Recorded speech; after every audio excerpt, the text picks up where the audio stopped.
Hi, I'm Tyson with Adventure Rig. Behind me we have Baja Betty version 2.0. If you guys follow us on Facebook or Instagram at Adventure Rig, then you know last year Callie and I spent a month down in Mexico with our previous van. It was similar, but it was older with higher mileage. After the trip, we sold it, and this summer we upgraded to this. This one is a 2011. It's on the Ford E350 platform, and it's called a Great West van. Now, they actually were made up in Canada.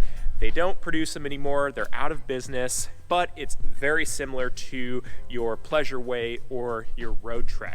This is an extended version of an E350, so it comes in at just about 20 feet tip to tail, and it has the 5.4 liter V8 engine in it.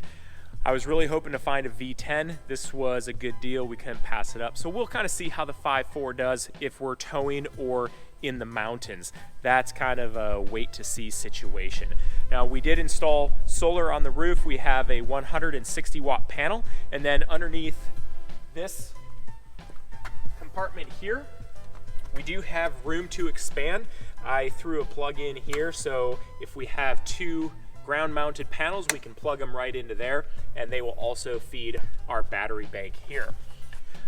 If we go down it, now it does have your classic 6-gallon hot water heater. That's just on the outside, as well as a propane heater. It does have a propane tank mounted underneath the van. This is the fill for it. Got the back of the refrigerator here. And if we walk over onto the other side, I guess I'll mention that it does have the awning on the roof. Callie and I found that to be extremely useful when we were in Baja last time. It's awesome to be able to throw the awning out and give us a little bit of shade. On this side, what I like is that it has this really long compartment drawer that slides out, and we can pack that full of all kinds of crap, or puppies, because you tend to find that down in Baja. Let's go back over to the other side. We'll jump in this thing and run through all of the interior features. Welcome to the inside. Oh, we tricked you there. You're getting me for the inside tour. So now that we're in here, it feels a little bit tight. But starting at the front, we have this seat here that swivels around. Table can go right here. Coffee pot built in over here in case you don't frequent Starbucks every day. I don't know who does that. And we have a little bit of storage here, which we actually loved in the old van, the storage up here. It's great for like camera gear, quick and easy to get to from the front seat. Another table that folds out, storage up and down. The bathroom, which having a bathroom in a van in Mexico for emergency situations is key. Toilet, I'm talking about the toilet. But we also put a lot of stuff in there to store because we're not using the shower very often. More storage up here. This will be kitchen cooking stuff here. We have a 2-burner stove, a nice refrigerator, which is a decent size, and a sink. And this actually pulls out and extends your countertop out a little bit, which is nice. And more storage underneath. Now moving back, we have a little closet here.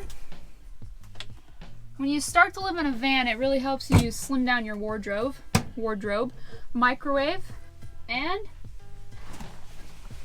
the bed. This actually is sweet because it folds down into your bed, but you can see you have seats here with seat belts. So if you're going on a girls trip, we can all fit in here and have seat belts, which is awesome. Safety first. More storage up here, and then we'll put the bed down and show you guys what that looks like. We'll also show you there's plenty of storage under here. We bought bins that are a little bit shorter, and we found that was a really great way to stay organized in the last van, is to have stuff in the bins. We usually just keep the bed down and made when we're in the van. There's a nice skylight in here to get lots of natural light. The lighting is also awesome. Tyson just changed everything to LEDs, which is key. I will say that driving around Baja Betty version 2.0, I feel like we should automatically be getting a senior citizens discount wherever we go. I know it's the cool thing to have a 4x4 Sprinter, and that's awesome, but this is pretty cool too. Yeah, this works with our budget, and I mean, how can you go wrong with white fake leather? It's pretty awesome. I have no idea why no one would like that. if you're not following us over at Adventure Rig on Facebook and Instagram, be sure to do so. We're going to be posting up there for our trip, and you'll probably see a lot more of this van. I would think so. And definitely more of us. Thanks for watching, guys. I'm Tyson. And I'm Callie. We're with Adventure Rig.